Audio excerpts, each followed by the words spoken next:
Alrighty, you guys.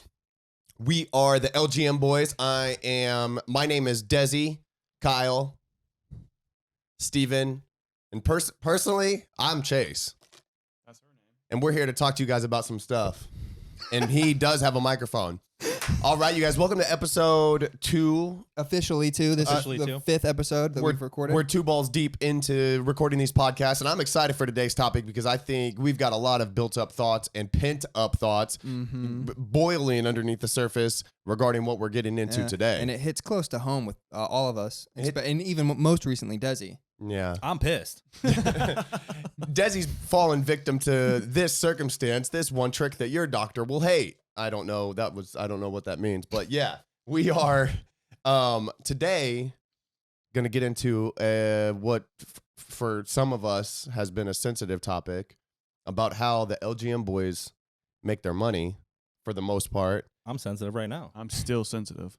And how we're able to pay the bills, if you will, spending a lot of time on our phones, spending a lot of time making content, a lot of time posting on Instagram, TikTok, YouTube, cutting up videos, creating videos, editing videos. How do we get paid? And that all funnels into OnlyFans. I'll say it. Yeah, I was waiting for OnlyFans. somebody. I don't know. This is becoming more and more prevalent. I see countless girls who are just scrolling through TikTok. You'll see it, especially if you like it or watch it or click through to their profile. TikTok's keeping track, so they're going to show you more of that. Is there a chili pepper in their profile description or not? In the bio. Or a lock, little icon. If you go through checking links and bios and things like that, TikTok will see that engagement and they'll keep sending it to you. But you'll see a lot of young ladies. I haven't seen any men really, but obviously TikTok knows me. Will be covering their face or making sexy thirst trappery videos. So it's a lot of people out there who aren't making enough money from their day jobs that are. Isn't Avocado or whatever his name making OF? I'm sure there are guys. I didn't say I there would aren't guys. never even attempt to watch. That means I'm regular not saying it content from personal experience by any means. makes me want to throw up. I didn't do nothing. Personal research over there? I researched it not on my own. By personal masturbatory experience. My dick did the clicking.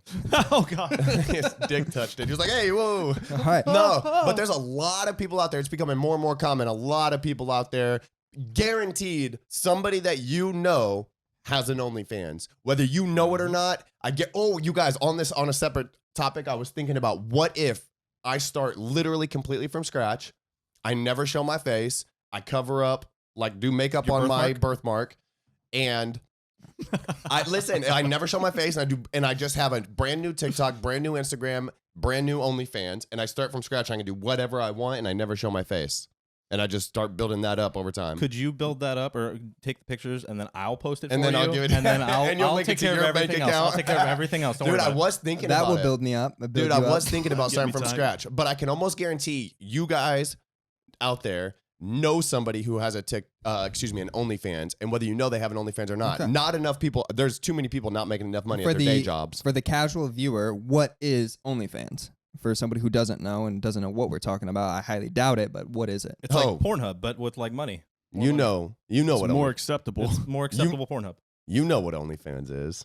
But for those who don't, Steven, what is it? I think it's like a social media platform where you post whatever you want to get support, and most of the time it's cheek clapping, slang Nudity. slinging. That's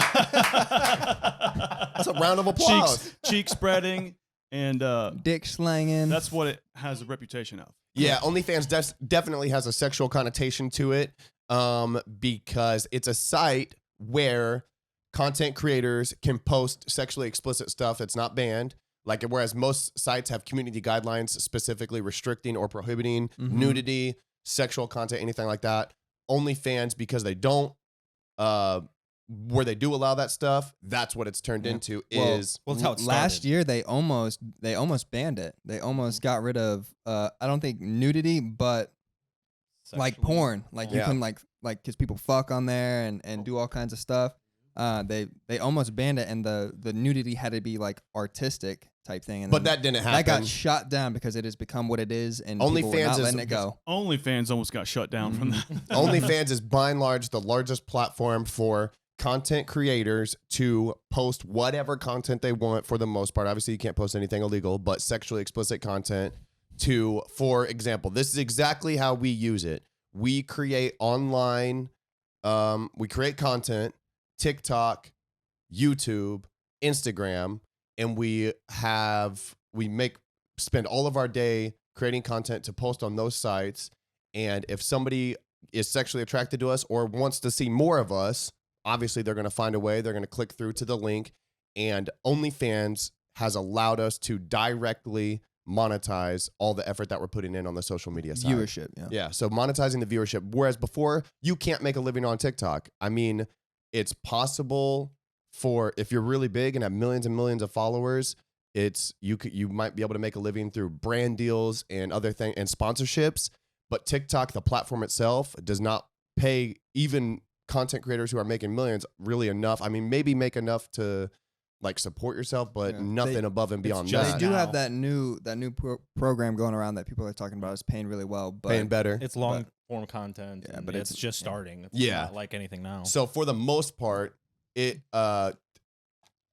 being willing to, exploit our bodies and exploit our looks. If people come across our TikTok as a group or our individual pages and they're like, oh, these guys are fucking hot, and they want to see more, that allows us to be able to actually make a living by posting risque stuff that we otherwise can't post on other platforms. Yeah. And that is what OnlyFans is and what it's become, but it's not necessarily. Like, I've seen people do stuff on OnlyFans that is just like additional content behind the scenes. There's like artists, like music artists that post on OnlyFans, and it's not sexual explicit stuff. It's just like unreleased songs. Yep. That is for the fans, whatever your content is, but it has become because nudity. OnlyFans doesn't have the restrictions, it's turned into. Yeah, the entertainers have taken it by storm, and because it used to be, I assume, that if you were in the adult entertainment industry, you would have to just be on platforms like Pornhub, like whatever, uploading to like these sites, and now you can monetize your own content instead of being with like a studio or like Brazzers or whatever. Instead of being signed with a studio like that, you can make your own content and profit. It's like what Spotify did, basically. It's for music. Instead of like having to go through labels and stuff like that, you can make your own music and then like release it and get paid for it. And OnlyFans was the only place that could do nudity, and you can do porn. And that's how Spotify gets their cut, by having good artists. OnlyFans gets their cut by having good content creators, and that way, okay, we'll host all the stuff you're posting. That way you can make money on it and we can make money. It's a win-win. They get their cut. I notice it every time. Theirs, I notice it every time. This is what a lot of money. I watch more than I watch anything else. I watch YouTube. So you guys, my friends even make fun of me because I pay for YouTube Premium, but it's because I spend anytime I'm watching a TV, it's pretty much money. YouTube. So anytime I'm watching TV, I'm pretty much watching YouTube. And I've been noticing it for probably at least 5 years or so. If you have a video, YouTube has very strict community guidelines for what you can and can't post. But not only that, they have even more control over the content that gets produced, the content that gets put on people's homepage and things like that. And they can demonetize. Even if your content doesn't break their community guidelines, they'll demonetize it or have it not show up if you're showing content or saying things that they don't want you to say, essentially. So it's completely arbitrary. So there are a lot of people who make videos on YouTube that are that YouTube doesn't like. So if their video gets demonetized, they just put a month of what is essentially journalism. They put research and they do work into these videos, and they spend a whole month producing a video that gets demonetized. It's like, well, yeah, you can't support yourself on that. So I noticed it probably about 5 years ago. Almost every, if there was like a good video that somebody made on YouTube, they'd be like, hey, if you like the content, like and subscribe, obviously leave a comment, but also go check out my Patreon. So Patreon was my first sort of introduction into what this whole ecosystem is. And the ecosystem is, I appreciate the content that's being made, but for people like us who are making the content, we can't support ourselves from the platform that we're putting it on because it doesn't pay enough. Or it's completely up to what gets shown and what doesn't get shown based on their discretion. So it's like, okay, I want to be able to support this person so they can keep doing what they're doing. And so people would, at the end of their YouTube videos, would say, go subscribe to the Patreon. You'll get behind the scenes content. I'll have additional videos out there. You can message me, one-on-one type stuff, but you pay a little bit of money. So rather than YouTube getting the money, they'll go to the content creator's Patreon, and essentially OnlyFans is the same thing.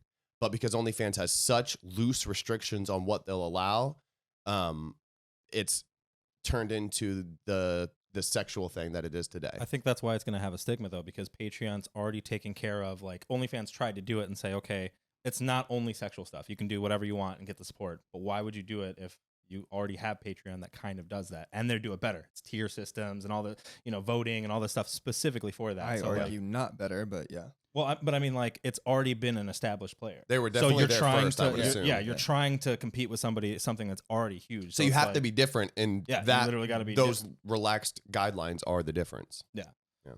I've noticed that OnlyFans prioritizes more so the creator than the viewers, whereas everywhere else it's almost opposite. The viewers. Yeah, always, I think Patreon is very viewer based, where OnlyFans is almost exclusively for content creators. The content creators. Like, there's no, like, on OnlyFans, there's no way to refund somebody if somebody said, like, I've had people that are like, oh, I accidentally bought this twice, and I have to be like, well, next time you have something you want to buy, like, let me know. I'll just send it, like, give it to you, because you can't refund them whatever money they spent, because they want to protect their creators and make sure that the creators feel like they're taken care of, opposed to the viewers, which is because the creators, I mean, they're the ones making money and the ones putting themselves out there. Like, it's very, because it's such sexual or suggestive content, like, that's a very sensitive subject. So they want to make sure the creators feel like the platform they're putting it on is protecting their having their security in mind. But so that's what OnlyFans is. We use it to be able to make a living, to be able to monetize. We do stuff, and I'll just speak for my own. Definitely show way more on there than than is even allowed on Instagram or TikTok. Things that I've gotten banned on TikTok countless times for stuff that's kind of suggestive, but not even necessarily nudity. But on OnlyFans, you could post literally anything you could think of, except for illegal shit. So I use that as a way to try to get the bills paid. By spending so much time creating content. Does it get the bills paid? It do. It do be. Really do be. Scooby-Doo. Yeah, so that's like just leading into our next point. That's one of the benefits of having an OnlyFans is that, we're not going to beat around the bush. It does pay very well, especially exposing ourselves on all platforms as much as we do with all the videos that we make. And exposing the fucking cock and balls and ass on OnlyFans. Yeah. Oh, you mean exposing? Oh, just like getting our name out Exposure of sorts. Yeah. It does pay very well, but it is a put effort in, get a return out. I've noticed that some months I'm not like I'll definitely slow down or not post as much as I should be, just for I don't know what reasons. Life is happening. Life is happening. It's hard to get stuff done, and that definitely is a monetary decrease on those months. When I've noticed if I'm not getting shit done, it's out of pure lazy. Yeah. Stop being lazy. What's more important, lazy or money? Who's gonna say it? Don't do that. Yeah. So So what we're here to talk about is my main thing is there's probably people out there that have an OnlyFans that and you may or may not even know that they have one, because I have heard of. To be honest, I think it's a good thing. I think it's exclusively a good thing. Too many people don't get paid enough. Like, think about like a teacher, for example, how much good teachers do, how much good they can do. Like, they're literally molding and shaping the kids that are going to be running this country tomorrow, be running the world in the future. And it's like, these people are completely undervalued. And I don't know what the problem is. Obviously, it's way above my pay grade to even try to figure that out. But if you are just start creating this, if you have a side hustle and you want to make money and to be able to support your living so you can keep teaching, say you're passionate about teaching and you want to keep doing that and having that influence, and you just never show your face and you just hustle and grind and make content, and you have an OnlyFans, and it's until you get caught. Yeah, You've all heard the headline. But I guarantee, dude, if you're good at what you do and you are good at diligent and disciplined in posting, and you take it serious like it's a serious job, I guarantee that the money from the side hustle of creating OnlyFans content will pass up your teacher salary in a matter of less than a year. Are you advocating for my favorite high school teacher crushes to make an OnlyFans? Yeah, fuck yeah. You want to make some serious money? Yeah, you want to make South Park? You want to make some motherfucking money, bitch? No, I'm telling you guys, man, it's a legitimate way. And it's not only that. Steven even sent something not that long ago and this is not what people think, because the guys that we play rugby with all know what we do. And we joke about it and talk about it all the time. And they're like, no, it's not for me. It's not for me. Look at this, dude. Look at you and look at me. And I'm like, dude, that is not it. There was this guy he's either a stay-at-home dad or he just had a basic-ass job. I can't remember what it was. But he was like 44 years old. He was slightly overweight, average dad. He literally looked just like a regular, hairy, average dad that you would never expect. And he was going over the figures, the numbers that he makes just because he's diligent. He takes it dead serious. He'll post thirst trappery, sexy things on TikTok and Instagram, use it as a funnel, directing to the OnlyFans, and makes a killing on his OnlyFans. And he said it didn't take long, and he passed up how much his wife, who was the breadwinner of the family, how much she made. And it's like OnlyFans is not for young or traditionally attractive guys. There's everybody has a fucking little kink. Everybody has a taste. Everybody has a type that they want to see, and people, regardless of how we want to think the world operates, we're all pretty much all sexual creatures. Look at Foot Finder. I mean, that's literally an entire feet way finder. of getting the Feet Finders. Mm-hmm. That's an entire way of making no money S off of one specific Foots Finders. The word is that better? plural.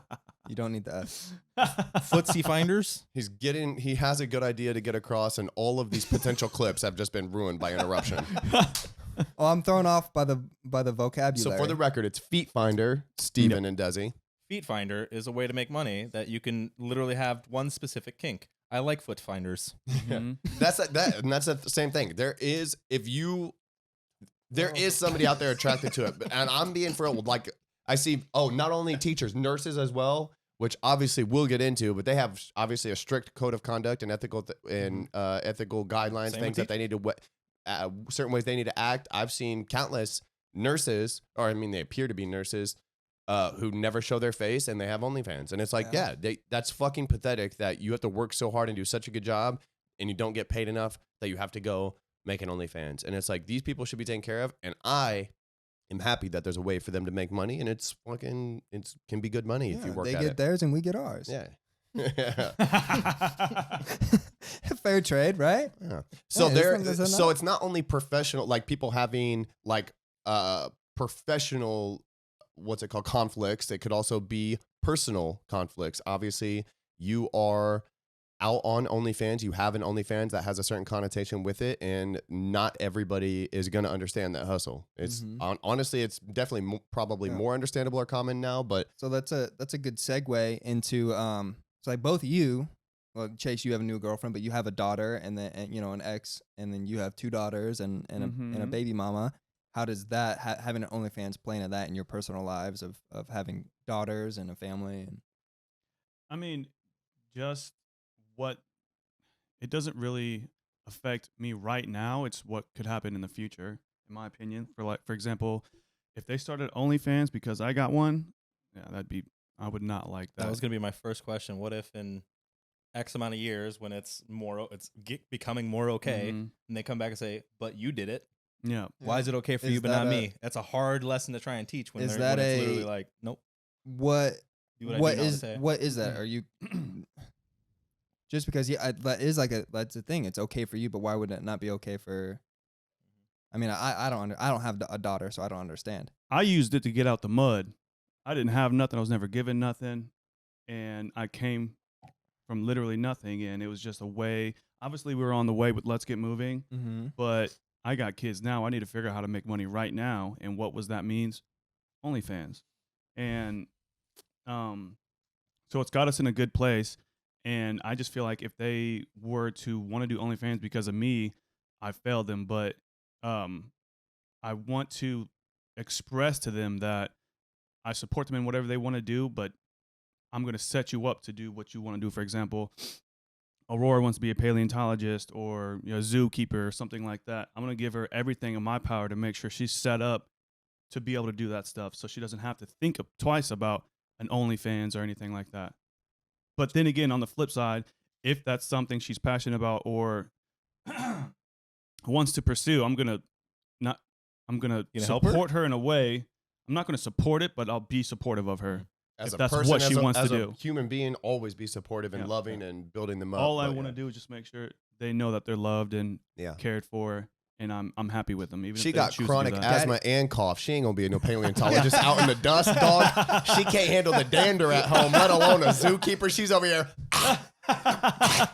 I'm like, was that a cough or a sneeze? Sounds like a cat sometimes. She ain't no paleontologist. Hairball. That's funny. She has coughed on me more than one occasion, just like that. She'll cough in the face. She'll like not do anything. Look at you in the face. Look at you in the face and go. But yeah, no, I'm going to use OnlyFans and whatever I can to make sure that they're set up to be able to pursue, and I can support them in whatever they want to do, whatever is. So what about you, Chase, and your daughter's situation and baby mama drama and girlfriend? Yeah, like I said, most people are not gonna understand, but to me, making OnlyFans content and or thirst trappery and or sexy content and exploiting the situation that we're in, simply just trying to make the most out of it, to set you guys up with a little bit of framework and understanding of how this all started.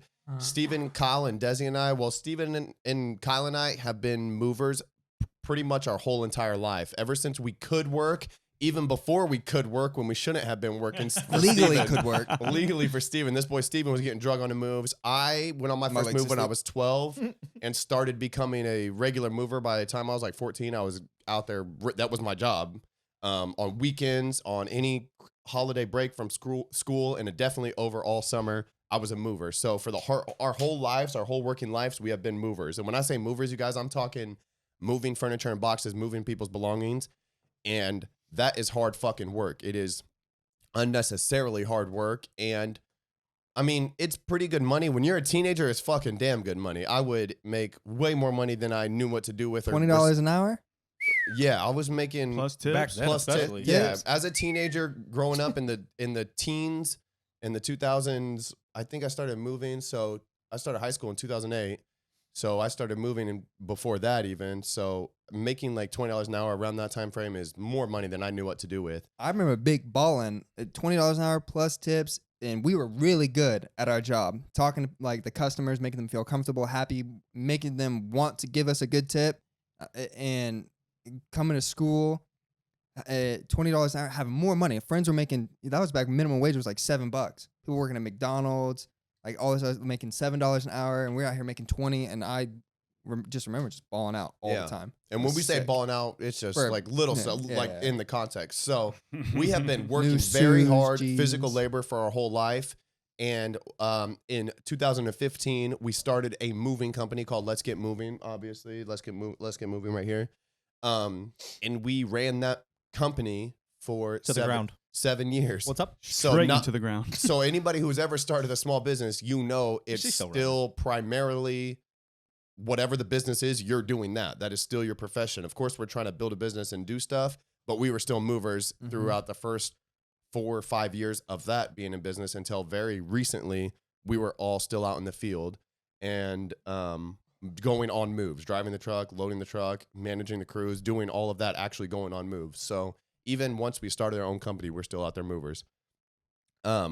We decided as a company when we first started that we needed to be making content. I don't even know the genesis of the making content. It was Facebook was popping off, and I remember I was like, we need to be making Facebook videos, because this is where it was like right when Facebook was getting ready or was going through the transition of being the young people like us when we first got on Facebook to starting to be like middle-aged crowd, older, people were getting on there, which are people who have money, who don't want to do the physical labor of moving. Like young kids, a lot of the times, like young guys, they don't have the money to pay for movers, and they have friends, so they just figure out how to move their one couch that they have. So we started making like just silly, goofy, moving related advertisements where we were trying to be funny, but we had to make it.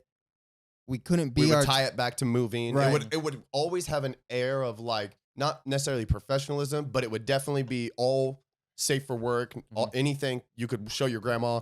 Not an ounce of sexual even innuendo. It was just all moving related, funny skits. We were commercial. We were holding ourselves back all the way. Oh yeah. We started putting a lot more effort into making Facebook videos to post on Facebook, because we had a pretty substantial following in Kansas City, and we knew that they would share it and older people would share it and like it. And so the idea of creating content has been part of who we are as a group and a part of our business and a part of our moving company since the very beginning.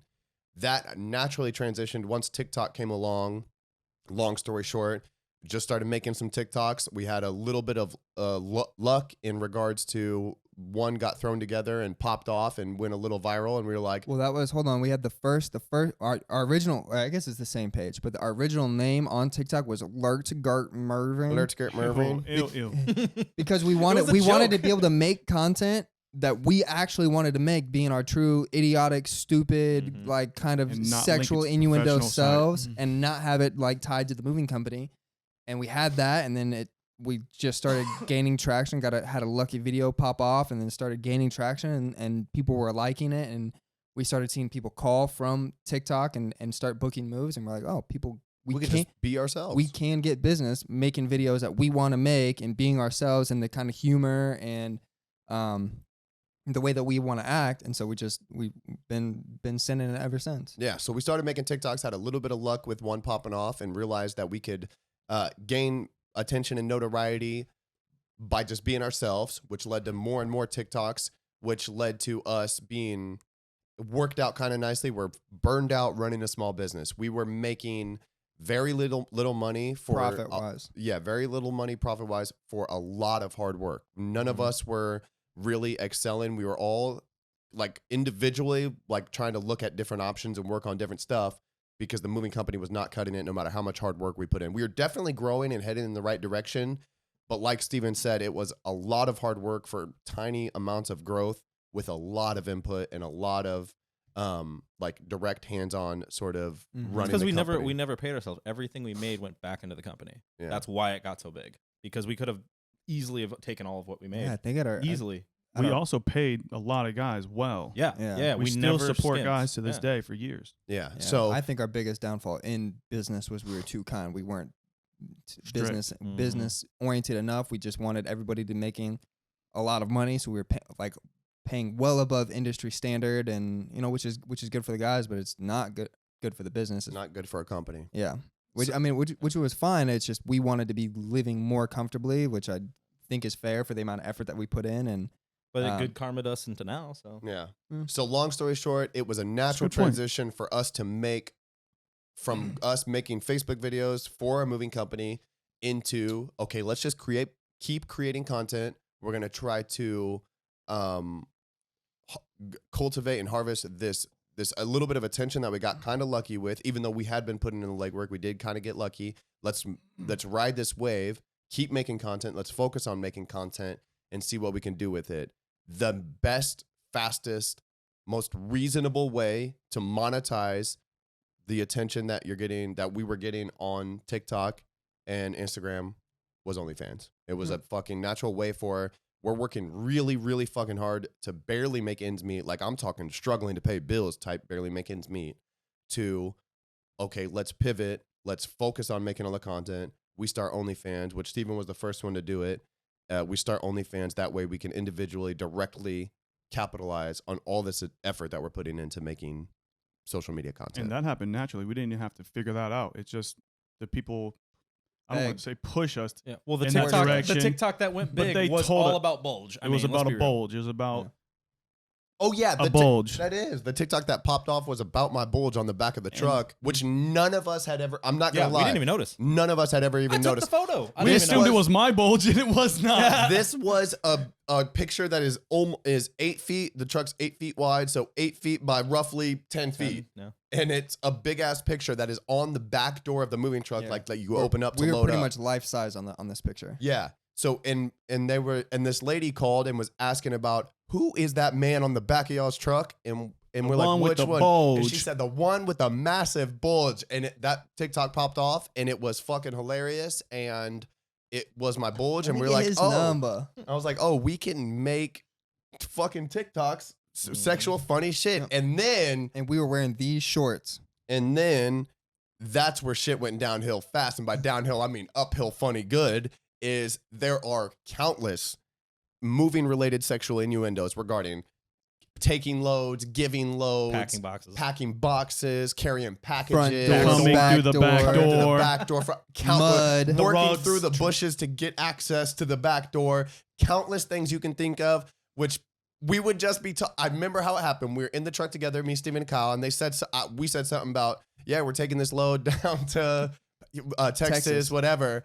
And then the comments just popped off. They were like, well, hold on, loads for you. Take my load. And they were like, hold on, we want to take your load. And we have your load. This is what happened. We said, we want to take your load. And me and Kyle were like, fuck no, we're a moving company. We work hard to get our loads. We don't give away our loads. We'll take loads. We'll take your load. And that was, so it just popped, it spiraled out of control from there is all I'm going to say. I miss those kind of TikToks. Yeah, so we started we realized not only was it okay to be ourselves and make these sexualized jokes, which when I realized, dude, adults make sexual jokes. Straight up. It's not professional. They're in Disney movies. Adult, if you're an adult, huge part of an adult life. You make sexual jokes. It's just funny as fuck. Fuck safe for work. Fuck professionalism. Be ourselves. Fuck politicalism. Fuck political correctness. I don't even know. But they're making sexual jokes. Yeah, this is what we want to be doing anyway. We were too much in the business mindset of like, no, well, how's it gonna look for the business? But then after a certain point, we say, I remember you, Desi, rejecting all of our ideas and input because it's not gonna work for on Facebook. It business. Yeah, on Facebook it wasn't. But then on TikTok, it wasn't the time. Well, it wasn't the time. We were ahead of our times. It really wasn't the time. And then we saw our moment and we took it as soon as TikTok hit. But hold on, just rewind a little bit back. I want to redo those videos. So in the comments, leave some innuendos and we'll respond. Yeah, we'll leave butt some. Fuck yeah. it. We'll do butt fuck it. Sex. If you have any moving related sexual innuendos, Sandbags, am I right? If you have any moving related sexual innuendos, leave a comment. Yeah, that was so funny. That way we can make a response video because those are the gold. That was golden age. Good shit. That is the golden age. That's what that little niche that we were doing got us most of our followers. Yep. Yep. Desi, what happened the other day regarding some content that we produced? What do you mean? I thought it got accidentally deleted. Oh. We made a TikTok the other day. If you guys have ever seen the Tom Cruise classic Risky Business, premise of the movie, this man's parents go out of town. He's a teenager. His parents go out of town and he stumbles into and accidentally starts a prostitution ring out of his house. So there's a famous scene where there's some rock and roll music and he comes sliding into frame with nothing but his panties and a button-up shirt on. He's got his Ray-Bans on and it's a classic movie scene and we remade it. Desi? But our way. Part of it. And Desi came in bulge first. I was in bulge first.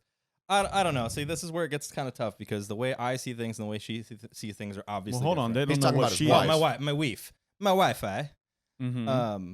But it's tough because I haven't been able to fully sit down and talk with her, and I just know that this is one of these situations where it's like I do something or I see something and I feel a certain way that might be less important, but obviously she's taking importance in it. Yeah. And you know what I mean? Like regardless of what it is, I gotta part of marriage is you gotta respect that and you gotta be able to have that conversation. We haven't had that conversation, but at one point we will. There is a balance, and this is one thing that hard part. Being with my daughter's mom for so long, one thing that she taught me, because I was the absolute worst at this, is validating people's feelings. Like there's a line because for example, to take it to an extreme, if your daughter is crying, if your little kid is crying because she has to eat meat and vegetables for dinner, and you're not letting her have candy for dinner, it's like, well, I understand you're crying, but you need to understand that eating healthy food is much more important than you feeling sad right now. So it's like, of course, that's a little kid and that's easy to say, but with an adult, where is the line with I understand you're feeling that, but straight up, you should not be feeling that way versus, damn, you feel that way and I feel this way. It's just a difference. And what you're saying is completely valid, but what I'm saying is completely valid. One thing that I used to do would just be, if I didn't feel that way, I would just dismiss people's feelings altogether, which is not a way to be. Obviously, it's just you're just a fucking douchebag at that point. So validating people's feelings, even if you feel the opposite. Yeah, honestly, well, being married for we've been together almost 10 years at this point, so it's like one thing we got good at and we had to do because in the beginning I was doo-doo at it too. It just not good at talking or saying how I feel because I'll put shit on the back burner. I'm Mexican. I'll let shit go until I die. That's how it That's was.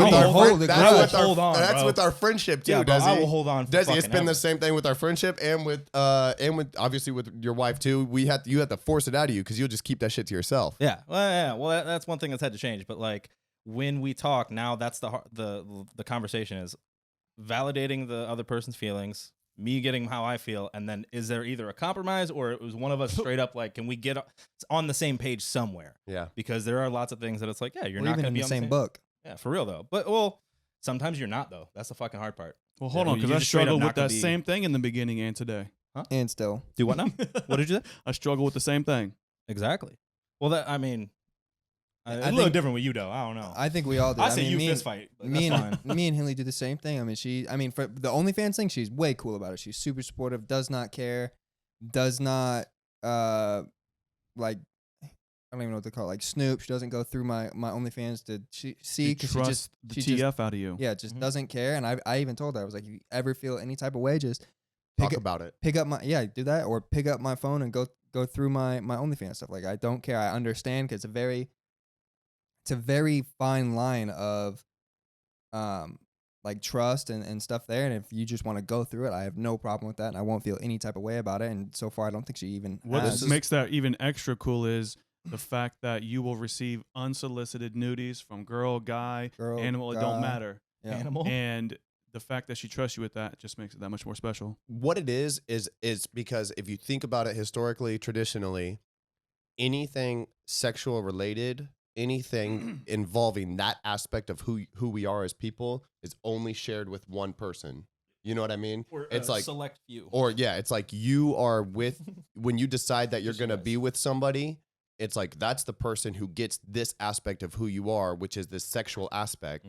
And understanding that is the baseline that as a human in this society, in this culture, which it might just be a culture thing. I don't think it's a universal truth. It's like in this culture and in this society, traditionally, we only share that sexual side of ourselves with one person. You pick a person, and when you're committing to somebody in a relationship, that's the part of yourself that you're committing to. Whereas people all across the internet are getting a published version of this side. As intimate or as impersonal as we want to make it is only we know that. But it's like we're giving this part of that should be with one person. We're sort of saying, it's not just with one person. I'm sharing this for people to see. Tens of thousands. Yeah, which is hard for if somebody is not very understanding, they're not going to get. Well, like for me and my girlfriend, I'm 100% committed. Anything and everything involving my heart, my emotionality, my spirituality, that aspect of what I can give somebody, it belongs to her. Wait, you have a girlfriend? Yeah. Oh, I'm out of here. I'm out. Fuck this. No, anything that's like real and meaningful that I get. Fuck you, Tessie. That's funny. Sorry, stupid. What? You're not my friend anymore? Sorry. Motherfucker, you got married first. Yeah, you did. First one to cop out. I'm on the way. Anything that I actually give value to in my heart or in my mind goes to her. The sexual shit, it's not that important to me. It's not like, oh, you have sex with one person your whole life. That shit is only valuable if you give it value. I don't think anything is innately valuable. We are freaking masters of our universe, and if we want something to have value, it's going to have value. So that sexual side of my life is I give it no value, so it has no importance, so I'll give it away. If it helps me pay the bills, it helps me save money, it helps me set my daughter up to be successful. It's like, yeah, I'm not passionate about making OnlyFans content, but I wasn't passionate about running a moving company. But both of those jobs have allowed me to hang out with the boys all day, every day, and spending my moments how I want to be spending my moments. And it's making more money now than running a moving company and fucking working my finger to the bone did for 7 years. That's the valuable part for me, especially with this. The moving company, the important thing, we're never passionate about moving or really even running the moving company. It was working with our friends and spending every day laughing and having as much fun as we could. We would not have done it for as long as we did if that wasn't it. If that wasn't there, we would not have done it. We would have done like every other mover does, and it's moved for like 1 year. Yep. It's very rare that we would have a guy last for longer, like a professional mover last longer than a year with us, even though they were getting paid decently well for, the industry. We lasted as long as we did because we had each other. Yep.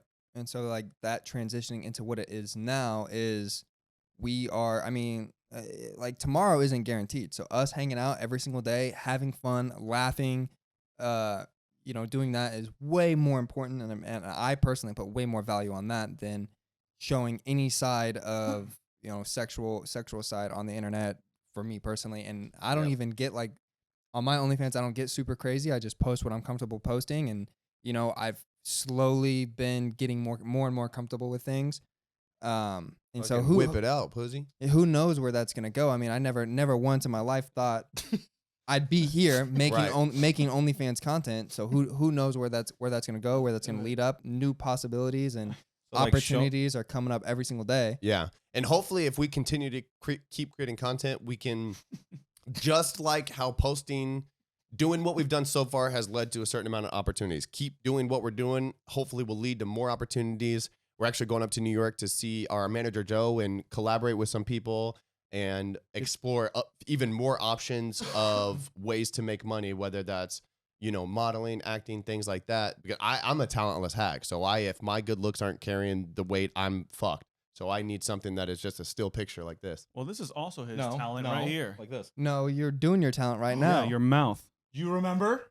What? Fucking inside joke. Yeah, I think I was right. Like it's led us. We've always been very, very fortunate that we get to do what we want to do. And this is different from my ex or Desi's wife. They are stuck in the corporate structure. They've decided to dedicate their time and effort into a specific job, and they don't get all the luxuries that we get. We get to spend our days with the homies.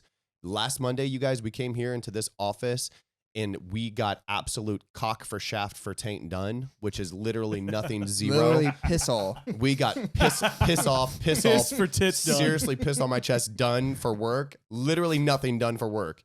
And I was just hanging out with the boys all day. I felt still I'm not very gonna lie. blessed. I did feel a little bit frustrated. I was like, dude, we didn't do anything. I could have been doing stuff. But then literally later that night, I was like, oh, well, I was just fucking hanging out with the We were boys. just hanging out. And I was like, I was thinking about it. If I were to skip work and not get work, I would want to hang out with Kyle and Desi and Steven anyways. So I was like, oh, it's already over there doing that. So I was like, yeah, it's like I'm not so stuck. Cool. I don't have to deal with no drama at work. Not a literally an ounce of drama. Well, if there's any drama, it's just pure roastery of us getting after each other. Yeah, that well, hold on, because chicken. Kyle, you said it's a blessing. We worked our tails in the ground to be able to do what we're doing. Yeah.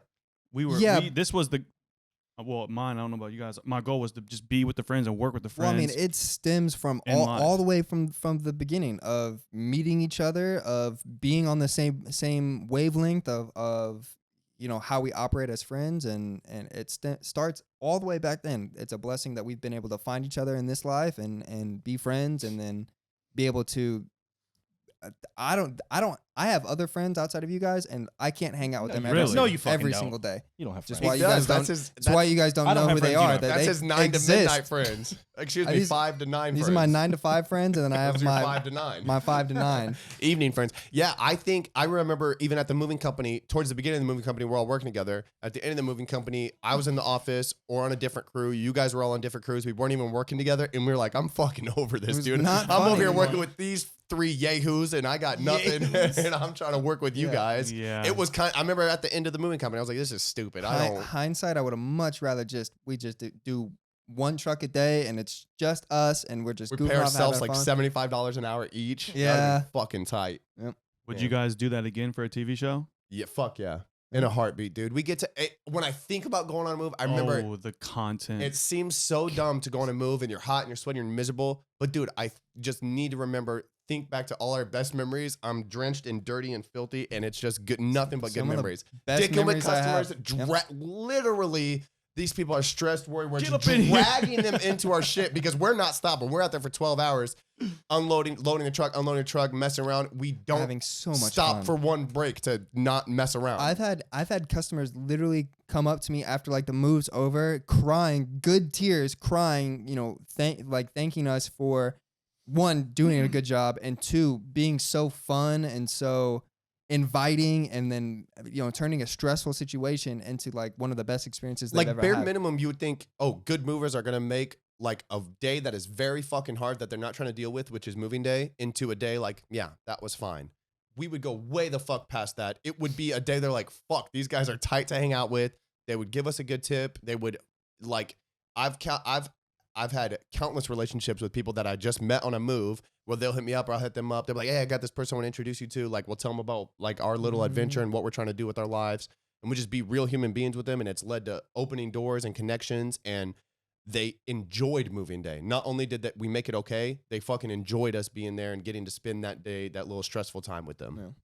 Yeah, that's good shit, dude. And that's powerful shit, honestly, because their first little memories of them going into this new house are good memories. Their very customer first day. service was so good. I'd be walking around with thousands of dollars in tips. just in my wallet, just waiting for time to go to the bank to deposit it. I remember you would do that.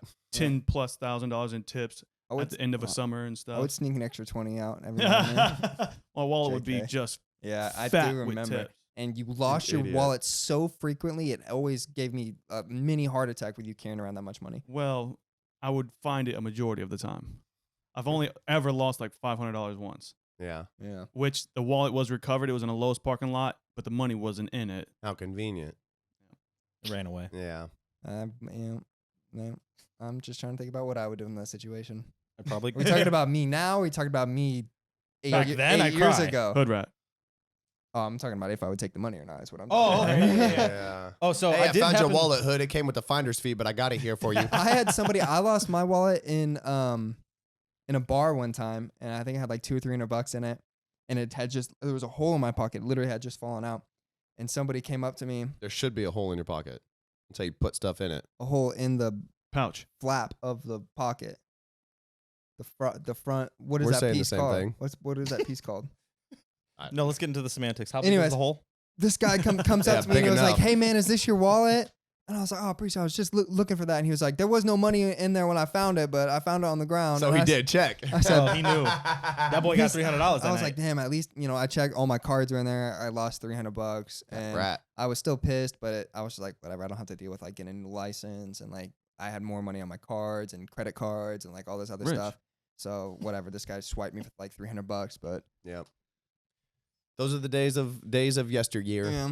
Anyway, so now we're doing OnlyFans. So now we do OnlyFans. I started with the Patreon because I was hearing Lip, and for those of you who don't know, Lip is this number about everything we're doing wrong in this world, and everything we need to be doing differently, and everything we need to be doing better, and all kind of stuff. Views being imposed on Meanwhile, our your ear lives. is all getting pulled all the way over here. Yeah. Personally, I only know from third person experience. Kyle's never experienced Lip, so having to do with Lip, which is honestly, I'm making a joke about it. It's just different opinions on how we should be living this life, and they're 100% valid, and I appreciate the alternate perspective, so I don't get stuck in an echo chamber of my way of thinking. I'm always down to hear that.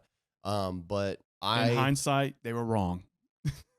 I'm just kidding. No, But we are doing what we want to do. Yeah. So maybe they were wrong. I was gonna say, no matter what, though, it's gonna end up being that way. Like that's why we're doing this. Why we're making YouTube videos. That's why we're doing all this other stuff. When I think about spending every single moment with the boys, I pick that, and making TikToks, making YouTube content, making Instagram content, making OnlyFans and Patreon content has allowed me to do that. So send it. That's what we're doing. Yep. When I'm literally on my deathbed, am I gonna look back, dude? I just imagine if I had a corporate job, sucking my days away, sucking my days off. I can only just imagine how miserable I would be. I hear about what people deal with, and they get so stuck in that mindset. They don't see anything else of like, dog, you don't have to spend your moments doing that. You don't have to wake up at 5 a.m. to go to a job that you're not really, that you kind of care about. You see the purpose, whatever, but you don't love it. To hang out with people who you definitely don't like. It's like, no, fuck all of that. My main goal in life, more so than money or anything else, is like internal happiness of just walking around, feeling good, feeling bright, feeling light, not free. fogged. Yeah. I've had like moments in my life where it just felt heavy. I felt fogged up. I felt just going through the motions, and that is not the funnest way to live or the most optimal way to live. And I feel like a lot of people are just going through the motions, and you can not do that. There are ways, there are things you can do to do that. And my goal is internal happiness for myself, and that's hanging out with the boys. I mean, a lot of people don't have the mental capacity and whatnot to do something like that. Get out of a corporate structure, hustle on the side to be able to have your own living. That some people just don't have that. There was a guy that talked about ability. that, where it's like there's I don't remember what he called it, but basically like when a job is really shitty, and you want to leave and all these things, but it's like Simply just don't. okay enough. Yep. It's like if this one thing happened, or like if this changed, then I would quit, but it doesn't. So they just see it stuck Dude, and there, I don't then think- they will never get pulled out of it. Desi, and I don't think it's like a malicious thing. Yeah, it's I not. don't think companies are like, hey, we need to do this and Nah. find it right. It's literally, it averages to that place. It literally, what the people are willing to give that work for those companies, what the companies are willing to give to make as much money as possible, and it averages to that place right there where it's just okay enough to where people get stuck. And it's like, before you know it, you have sat at that desk for 12 years, and it's like, holy fuck. Dude, I think, and honestly, I feel blessed because you guys are my best friends, so I really only have a perspective of what we do. But I know for a fact, like how much my dad was a union worker when he was growing up. He was an electrician. And the amount of time I have spent with my 5-year-old daughter, I feel so fucking blessed. I see her every single day. I have meaningful time with her every single day where we're going to a park. We're doing fun shit. We're literally doing, I pick up her cousin. We go out to eat, like literally whatever it is. We have dinner together. We have bedtime together. I have spent so much time with my daughter in her first 5.5 years of life. I would do nothing different. I would literally do nothing different than what I've done. And if it means I keep doing this job that people look at and judge from the outside in because it's stuff that I post on OnlyFans, fuck them. I'm over here spending time with my daughter, meaningful time with my daughter while she's a little kid. That's so fucking cool. Even outside of OnlyFans, just what we've been able to do. I've told Allison this, like, I don't think there's anything else we could do where I'd be able to like take the time to have a child and enjoy every second of it. Like we all kind of took 2 weeks off and then we come back to work. Yep. But it's like, I didn't miss a doctor's appointment. I got to see every literal milestone for like, what? How old is he now? 6 months? About to be 6 months. Yeah. I'm gonna miss one month. You're asking the wrong ones. I don't know how old my daughter is. 18 months. I don't know. Yeah, he 18 months. Dude, I've experienced that myself. Before social media and OnlyFans, I missed out on most of Aurora's toddler years, baby years. Of course, I had the opportunity of owning a business to, make the important doctor's appointments and whatnot. But, dude, the way I get to do whatever I want and be with Maya whenever I want, I would have started OnlyFans and social media 10 years ago. If I knew I had that kind of freedom, time, and financial freedom. Yeah, there's definitely more important things in life, and like spending time with family and nurturing relationships is definitely one of them. And I personally value that over any kind of negative connotation that somebody might think about what I'm doing with my life. I'm so glad we're talking about, the flexibility that it affords us to spend our moments how we want, that shit is invaluable. You can't put a price on that. Yeah, you literally can't. It's not only just my daughter. I spend more time with my sisters. I spend more time with my friends. It's like, dude, when I look back, I can only, obviously I'm only assuming, but when I'm dying, I'm looking back on my life. If I go learn a trade or go back to school and end up in a job that I don't necessarily love to make the same or less money, or just to avoid people's judgments of me having an OnlyFans, dude, if somebody's judging me for having an OnlyFans, that is literally nothing but a reflection of their own heart and issues. It's like, bro, I'm spending every last moment with my friends, families, loved ones, and daughters. What's shitty is some people don't have that mental capability to not let that affect them and make them do things they don't want to do. I think most people are like that. Like if you said you're a porn star, you're automatically going to have connotations with, it's like a book by the cover. Yeah. Everyone does it. Dude, I've had countless, one specific person comes to mind who I'm not going to name, but I would listen to her. I've had countless conversations about how much she hated her job. Daily, how much she hated her job.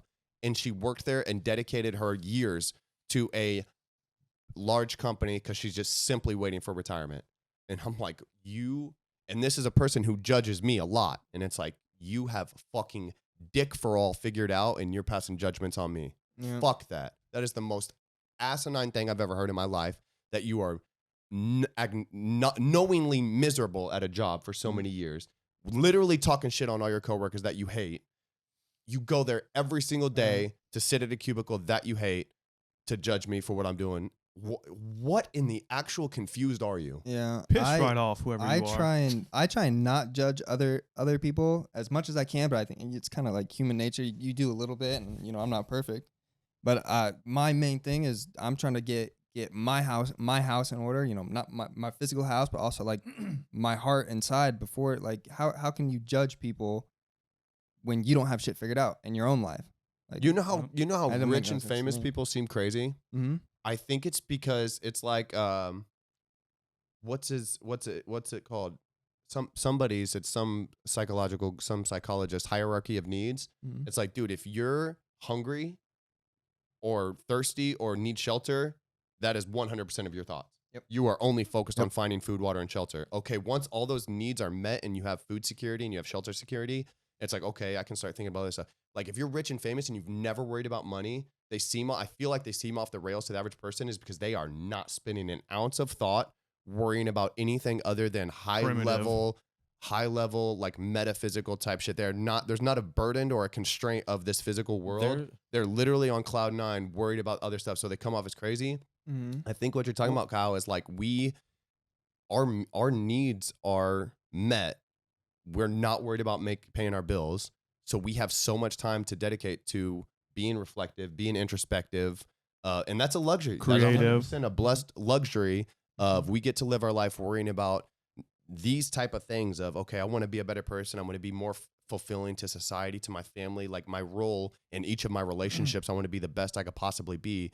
Whereas other people literally don't have the mental or emotional capacity to worry about that because they're stuck at they're fucking stuck. There was a psychologist who that's just a theory, by the way. Well, no, that you're not far off. I was gonna say there's a psychologist who talked about how the reason why it was a TED Talk. The reason poor people stay poor is because they actually think differently. When you're in a scenario where things matter, like, like, okay, if I say you go buy something to Costco in bulk, it's going to be cheaper per item than it is going anywhere else. Spending more money. But if you don't have that, like, you're literally worried about your rent. Yep. You're going to go buy the lower thing, even though it's a worse deal. Your brain is just not processing that information the same way. Yep. And it's like, when I first met Allison, I'm fucking broke as a joke. I mean, I still kind of broke. What's up?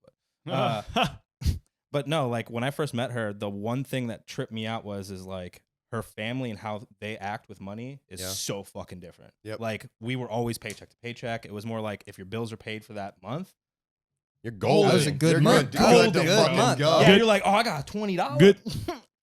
Dude, that's the same thing with Haley. With my ex, it's the same thing with just seeing a whole new world, Aladdin style, whenever I met her and her family and the way they did stuff. And it was like, what the fuck is going on? The possibilities. I was like, for real, damn, though. all of your utilities are on right now. Like, you're good? How many times your phone been off? Right. What? It's 69 degrees outside and you got your AC set to 68. Y'all got Verizon? Damn. Ain't no roaches in Oh here. my God damn, y'all living good. Y'all got food in the pantry? Oh yeah, that was one of the Pantries. something that always kind of Pantries. something that blew me away as a younger Pantries. kid and teenager and young adult was just say it with me. Pantries. Dog. I have never had a pantry a day in my life, let alone food in the cabinet. You know what our pantry was? It was a random metal rack we had in our kitchen that sometimes would have food on it. It would have You some know, canned it goods has on some there. shit. It got cans. It's good. Something like that was so rare to me. I mean, I had a lot of siblings, so there was never like snacks and food, at least that would last past an hour of purchasing, that I would literally get like an adrenaline rush seeing big old fancy full pantry. Yeah. Like the cereal options. Like, what do I even grab? I grew up Snackies. differently from these girls. I grew up With the pantry? with the pantry. You got the real yeah. Doritos. You didn't get them off. Not brand? rich. Not rich by any means, but like, well into the middle class. Like just bills were always paid. His parents were built different than our parents. Never really. Well, it's because my parents were you guys came from nothing. My dad has 6 brothers, sister. Never any food. You inhaled your food. Never seconds. He came from being poor, so he worked really hard to make sure that I didn't live that way. Yeah. So I'm just like, as far as financially, a generation ahead of you guys. Whereas like that's where your kids are gonna be. Well, fuck you.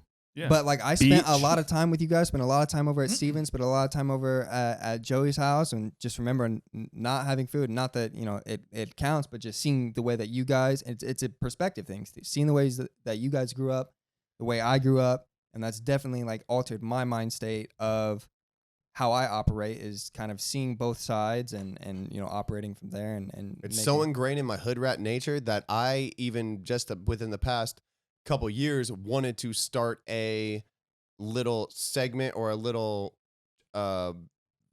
video collection, little story called Pantry Raiders. Instead of Panty Raiders, it's Pantry Raiders. I remember It's this. like we when did, I we so did a we video, grew up- didn't we? You did. We did a couple. Yeah. So we grew up when I grew up and I was going to parties. I moved from like what is the hood of Kansas City would call us northeast to up north, which is like a nicer area. Suburban. I was blown away by the pantries, and I remember going to my friend's house and trying to play it cool, of literally not knowing as a little kid, like, dude, you have fucking so many snacks that your parents keep the fridge full and the pantry full. And I would, every single house I would go to, the moment the parents was in the other room or go Same. up there, I'm like, I'm checking the pantry, and I would go and I would do snacks. So then it became a joke after I'd been there for a long time in high school, and people knew I was just boisterous and obnoxious. I'd be like, what's up with the pantry? Being a hood rat. And I would go in there when girls would throw parties at their house, helping myself, talking about scoot over, Cooking girls. pizza, They would be making fucking sandwiches. yes. They would be doing their thing. Me and Steven, whenever we go to a party, literally in the kitchen, they'd be like, "What are you guys like?" It was so foreign. It was funny as fuck to them that we would literally be making scrambled eggs or bowls of cereal. They'd be like, "What are you guys doing?" I'm like, "We're hungry." I remember we were at a party one time. And everybody, she's like, everybody get the fuck out. Like, the party's over. Like, somebody had done something, so she was kicking everybody out. And then me and Joey were up in the kitchen. She's like, you guys got to get out. And we're like, we're almost done. We got 2 pizzas in the oven. Like, what the fuck? 2 frozen pizzas. And you know you have a bowl of cereal while it's cooking. You got a bowl of cereal while it's cooking. The whole countertop was full of like stuff. We made sandwiches. At one point, we went to they had a fridge room. Like it was like 2 fridges and then 2 freezers in a room. It was like laundry room style. No. Went in there, got a box of like ice cream, This like is sandwiches. a fairy tale. Walking around the house, just handing out Ice cream sandwiches. sandwiches. That is fucking But yeah, funny. she let us stay. We were cool. If you couldn't tell, we're pretty good at like sweet talking and just turning Swindling. situations into Swindling, if you will. making people like us and dragging people into our shenanigans. So what I'm getting at, you guys, is OnlyFans has allowed us to have pantries in a literal sense, but in a metaphorical sense. We're out here trying to capitalize and set our kids up for success and not go hungry. And it has allowed us to live our life how we want to live our life, which we are fucking thankful for, mindful of. We're very, very aware of this luxury that we have in getting to spend our moments with our family and with our friends and get all the bills paid and do what we do. My So latest house purchase was determined by a walk-in pantry. yeah, And I did it. Anyways. yeah. So that leads us, into wrapping up this video, and we would like to invite you guys to comment your thoughts on, what we've been talking about today. We definitely want to read them and think about it and continue to grow and evolve our mindset, especially on this subject, because it is something that's very new to today's society. So please leave a comment and your thoughts. What would you guys have to say if your significant other started an OnlyFans? Yeah. Tell us your thoughts. LNK, let us Put know. yourself in that position, because I'm actually there is a flip side. You're here in one side of the coin. I guarantee if you sat my ex down right here, she would have a whole laundry list of reasons that are completely valid of why everything I'm saying. It's like, yeah, you're saying this, but you know what I mean? So there's a whole flip side of the coin of what we're doing. And obviously we've already made our decision because we're doing what we're doing. And this is where we've put value on our life. But yeah, let us know in the comments what you guys think. Put yourself in the position of being the spouse of a person who has an OnlyFans and how they're making their money and what they're posting and things like that. Yep. And let us know. And let me know if you want me to start an OnlyFans account with them, just without their faces. But I'll it totally won't do be it. us It's a joke No he problem. has. No problem. And while we're at it, my name is Desi the Wedgie, Kyle the Pile of Shit, Chase the Paste, and Steven the Heathen. And this has been our podcast number 2. Number 2. Why did our names get downgraded? Yours didn't. Fuck you. Make sure you go follow us on all the other socials. We're out there. Yep. All If of them. you don't want to, if you don't Patreon. want to support on our lower backs via OnlyFans, if you could just follow us on all platforms, I'll be perfectly fine with that. And we'll all love you very much. You guys are like, beautiful. comment, subscribe, share. This, that, and Wonderful. the third. You We know love the, you. You know the Dizzle. All And right. let's get moving. Boy. LGM Bye. Boys. Love, bye. Bye-bye.